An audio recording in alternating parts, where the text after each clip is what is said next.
গরুর ভুঁড়ি পছন্দ করে না হয়তো এমন মানুষ খুঁজেই পাওয়া যাবে না। হ্যালো এভরিওয়ান, মাটির চুলায় শখের রান্নাঘরে আপনাদের সবাইকে স্বাগতম।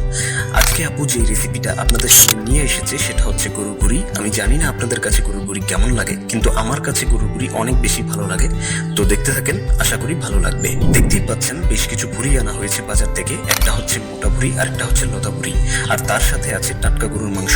তো আজকে শুধু ভুঁড়ি রান্না করে দেখাবো। আর যদি গরুর মাংসের রেসিপিটা দেখতে চান তাহলে অবশ্যই সাবস্ক্রাইব করে পাশে থাকবেন এবং কমেন্ট করে জানাবেন। তো প্রথমেই ভুঁড়িটাকে পানি দিয়ে পরিষ্কার করে নিতে হবে। যদিও ভুঁড়িটা অনেক বেশি পরিষ্কার, কারণ বাজারের ভুঁড়ি অলরেডি চুন দিয়ে ভালোভাবে পরিষ্কার করা থাকে।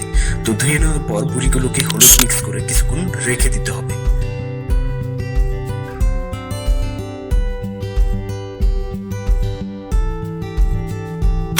তারপর গরম পানিতে ভালো করে সেদ্ধ করে নিতে হবে।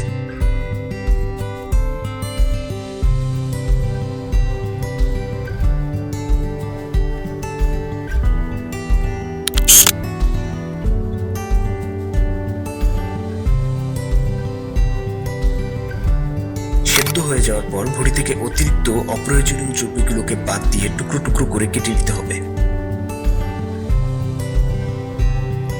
কেটে নেওয়ার পর আবারও হলুদ মিক্স করে সরিষার তেলে কিছুক্ষণ ভেজে নিতে হবে।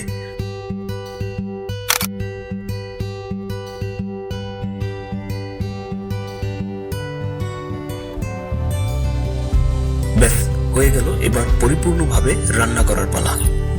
এই রান্নায় যে মশলাগুলো অ্যাড করতে হবে সেগুলো হলো সরিষার তেল, তেজপাতা, আদা বাটা, রসুন বাটা, পেঁয়াজ বাটা, লবণ, ধনিয়ার গুঁড়া, মরিচের গুঁড়া, হলুদের গুঁড়া এবং ঘরে বানানো একটা সিক্রেট গরম মশলা।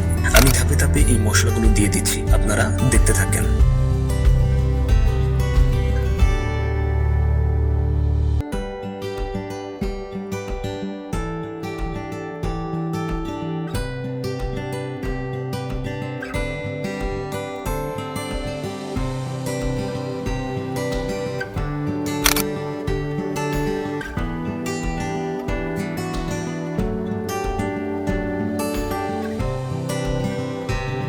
আর যে সিক্রেট মশলার কথাটা বললাম, এটা তরকারিতে দেওয়ার পর যে একটা স্মেল আসে এবং তরকারিতে যে স্বাদটা হয় সেটা আসলে বলে প্রকাশ করার মতো না। তো আপনারা যদি এই সিক্রেট মশলার রেসিপিটা জানতে চান তাহলে অবশ্যই কমেন্ট করে জানাবেন।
এতক্ষণ পর্যন্ত আমাদের সাথে থাকার জন্য আপনাকে অসংখ্য ধন্যবাদ। দেখা হচ্ছে পরের ভিডিওতে।